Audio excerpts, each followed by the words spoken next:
Bismillahirrahmanirrahim. Alhamdulillahi rabbil alamin wal aqibatu lil muttaqin wala udwana illa ala adh-dhalimin. Wassalatu wassalamu ala rasulina Muhammad wa ala alihi wa sahbihi ajma'in. Allahumma la rasul la abdurojm, I qojmë salavat e selam e pejgamberit e tij Muhammedit sallallahu alaihi wasallam, familjes, shokëve dhe të gjithë besimtarëve musliman që pasojnë rrugën e tij dhe udhëzohen me sunetin e tij deri në ditën e gjykimit. Të nderuar vëllezër, edhe sot po vazhdojmë me serinë tonë të mësimeve Erdhi një njeri, në të cilat po I shpjegojmë ato ngjarje që kanë ndodhur me Muhammedin sallallahu alaihi wasallam, kur ka ardhur një njeri, edhe ato dialogjet, bisedat të cilat janë zhvilluar mes Muhammedit sallallahu alaihi wasallam edhe njerëzve të cilët kanë ardhur tek ai, për të nxjerrë mësime dhe këshilla të shumta nga to, pra mësime dhe këshilla të cilat na kalisin dhe na drejtojnë ka ajo që është e mirë dhe dobishme për neve në këtë botë dhe në botën tjetër.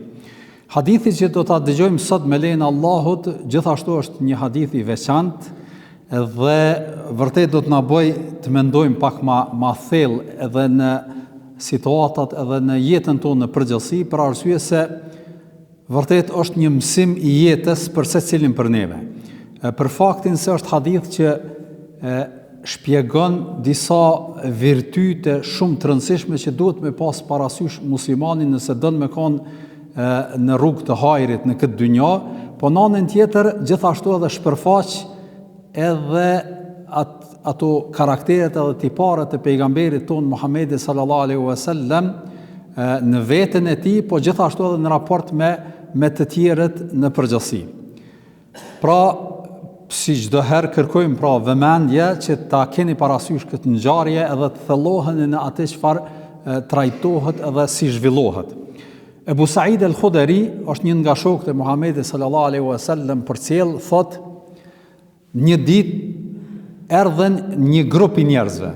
Pra, mas pari zakonisht hadithet kanë qenë që ka ardhur një njeri dhe ka pyet, ose një grua e ka pyet pejgamberin sallallahu alaihi wasallam. Dje ka qenë një djalosh I ri e ka pyet.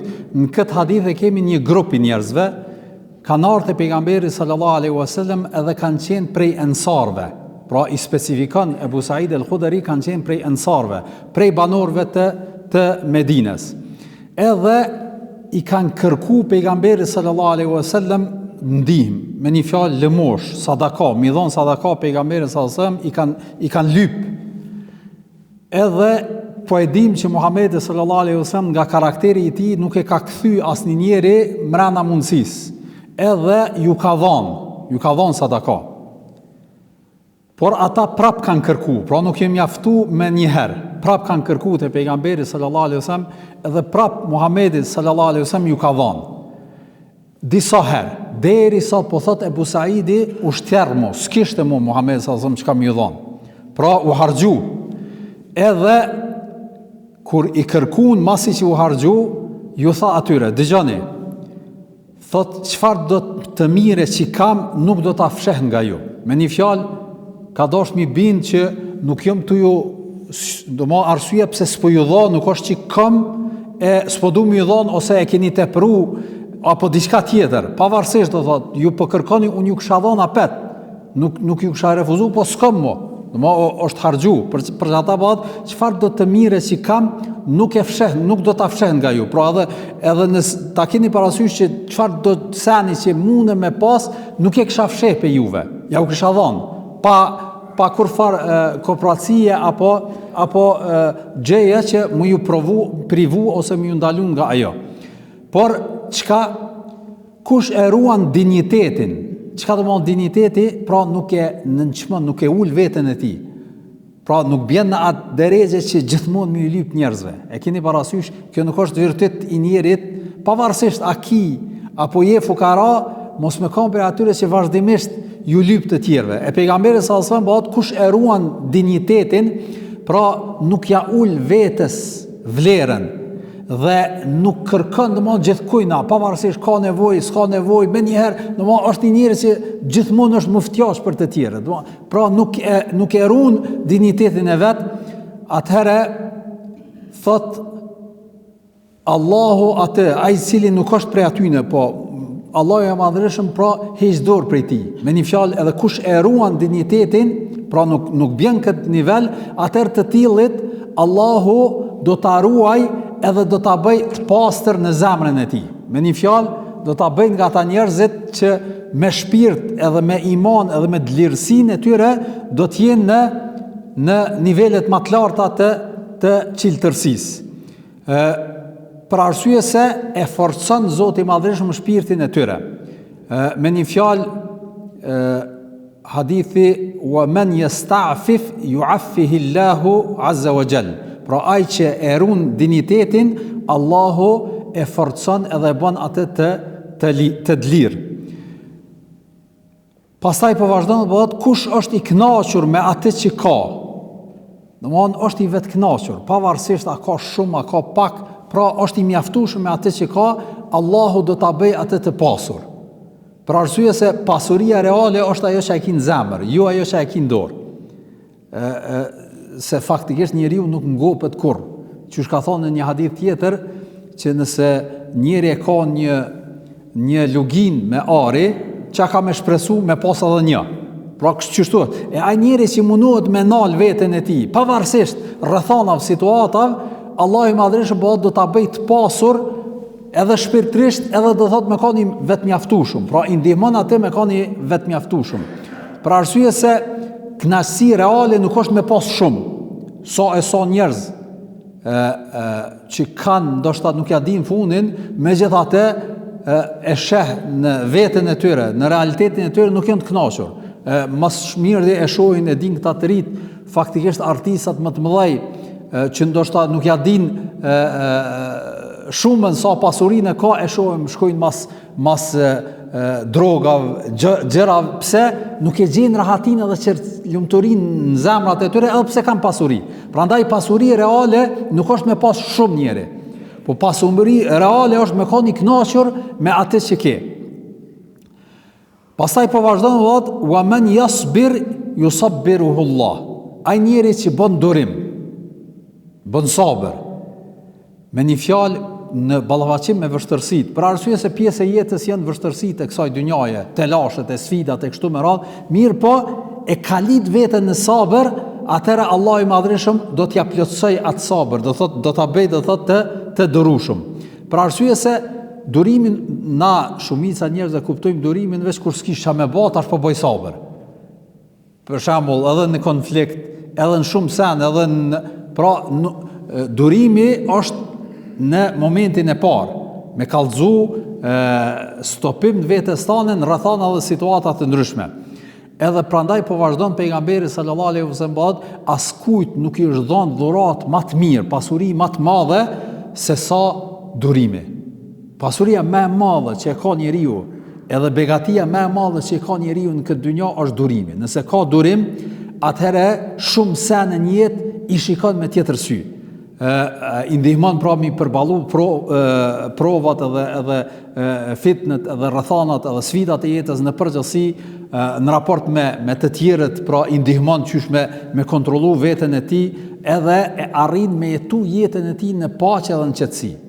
Mundet mos me pas, po është rahat në zemrën e tij. Mundet me pas shumë, po nuk ka durim, prandaj edhe nuk e arrin kënaqësinë edhe rahatin. Për arsye se kështu është njeri. Më kujtohet para disa kohë, kam përmend ndoshta edhe në ndonjë rast tjetër, e pa një klip apo një video të shkurtë që e përshkruante realitetin e kërkesave të njerit, edhe se sa është i pamjaftueshëm në veten e tij. Një njeri ishte duke nxitu me shku një obligim, do thot, ishte përngutë, ishte vonu, edhe tu nga e ka lënë një bicikletë, një tjetër me bicikletë e ka lënë. Pra, ja me ranën, i del përpara, edhe kur e sheh ky ato me bicikletë, thot tek kisha pas edhe unë një bicikletë, isha shku më shpejt, sikur kjo që po shkon. E tash më njëherë ka lënë fokusi te ky me bicikletë. Ky me bicikletë është tu ec, tu i gra bicikletës, edhe ka lënë një kerr para tina.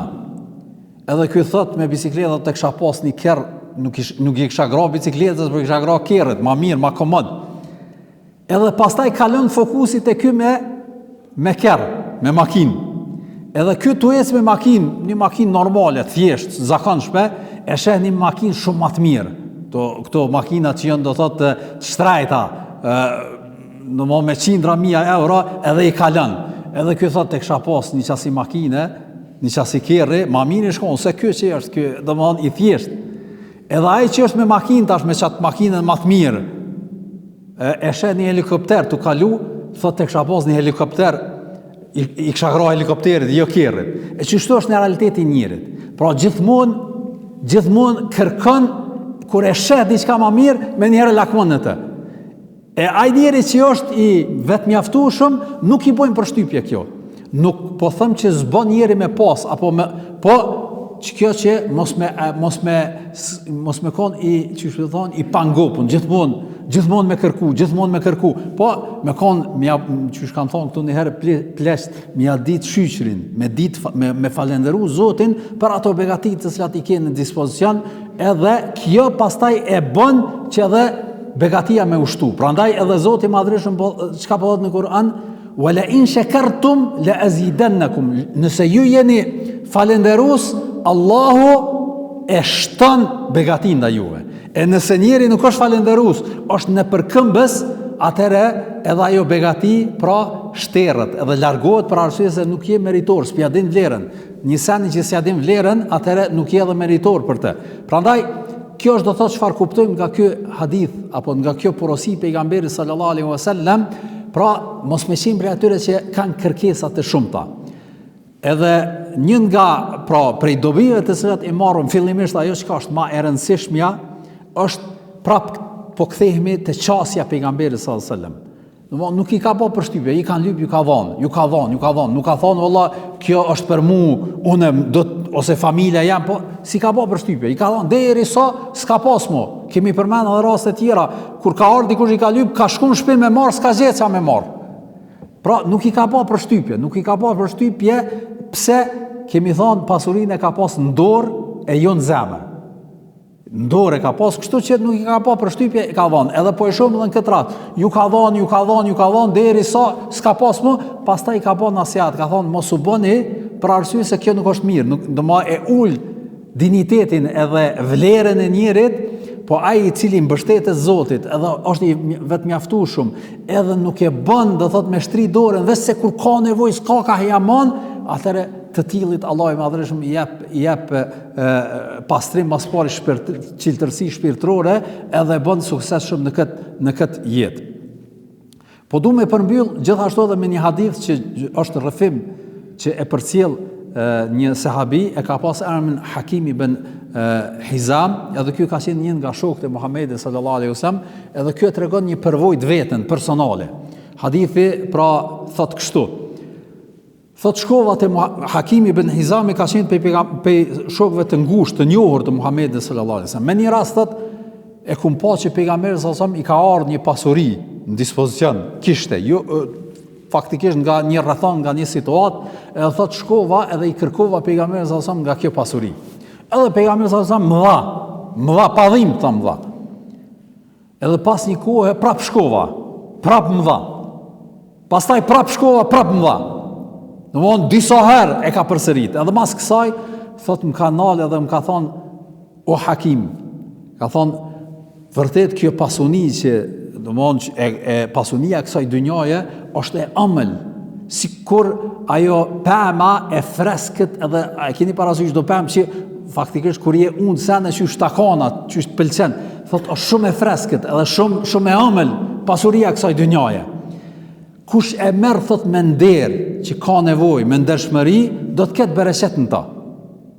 Allahu çon bereqet ta, nuk është do thot te sasia, po e merr domthon sa i vyn, domthon nuk e tepron në kërkesë. Thot Allahu i jep bereqet asaj që ka marr.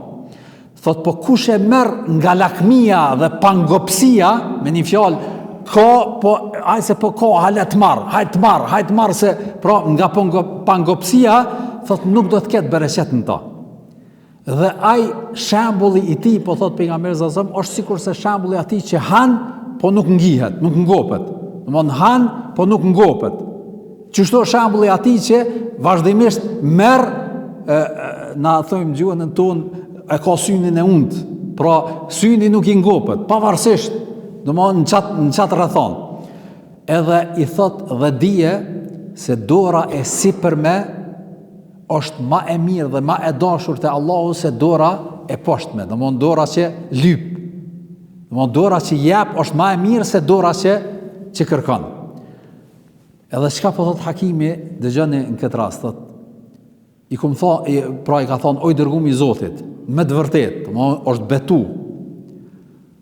Thot, për hirt atij që të ka dërgu, pasha Allahun me një fjalë, prej këtij momenti që ma ke dhonë këtë nasihat, kur njëtën teme nuk kom I kërku kur kujna kur gjo. Kur. Edhe të regohet për të, deri sa ka vdek, ka qenë gjallë edhe mas Muhamedit sallallahu alaihi wasallam, në kohën e Abu Bekrit, në kohën e Omerit, kur nuk ka marrë pe kërkujt mu kur gjo.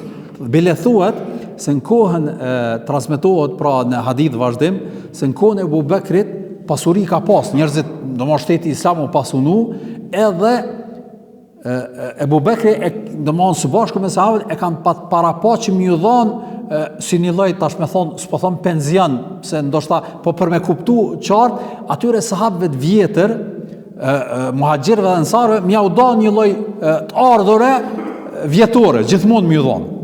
Edhe I ka ra hisa dhe këtina m'ja dhon. Edhe ja kanë thonë që kjo hisa jote që po takon ty si sahabi, se ka marrë. Ka thonë jo, nuk e du, se I kom dhon një premtim pejgamberit sallallahu që s'kom e marrë mo.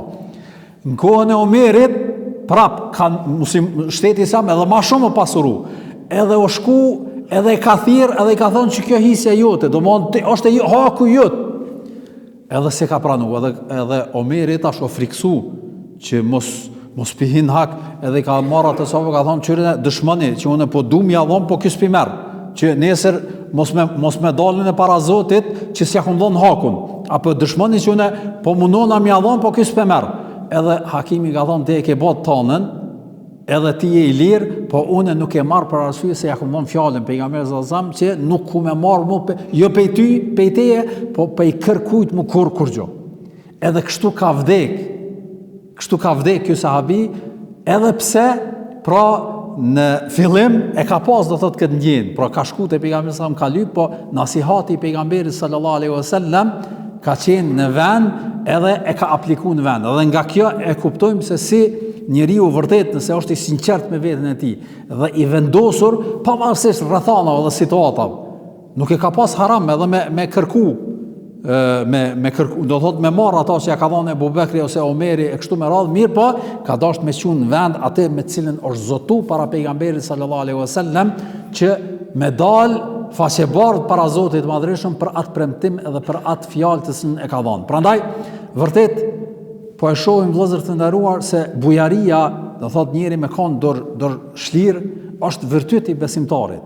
Ashtu që ka thënë Muhamedi sallallahu alaihi wasallam. Po gjithashtu edhe durimi, posa që është në vështërsi, edhe mos me kanë pe aty në që me njëherë kërkon pe tjerve, edhe kjo është vërtet I lavdrum tek Allahu I Madhreshëm, edhe Zoti I Madhreshëm e vlerëson, ndoshta e sprovon besimtarin, dhe kur e sheh durimin e tij, pastaj I jep furnizim nga një anë që ai fare nuk e ka kërkon ose nuk e lyp ose nuk e shtrin dorën në përgjithësi. Prandaj kur e synon besimtari kënaqësinë e Allahut të Madhreshëm, vërtet edhe e arrin atë, po duhet m'ia bëj hizmetin. Çashtu që ka bë kjo Hakimi, pra është zotu edhe ka qenë në vend atë me cilën është zotu, edhe prandaj edhe e ka arrit këtë vlerë edhe mu vlerësu në këtë rrethon edhe në këtë situatë. Këto ishin pra, kjo ishte ajo këshilla e Muhamedit sallallahu alaihi wasallam në këtë hadith. Lutim Allahun e Madhreshëm me na bë kur kena dorëshlir e kur s'kena durimtar. Wa sallallahu ala nabina Muhammad wa ala alihi wa sahbihi ajma'in. Allah ju nderoft.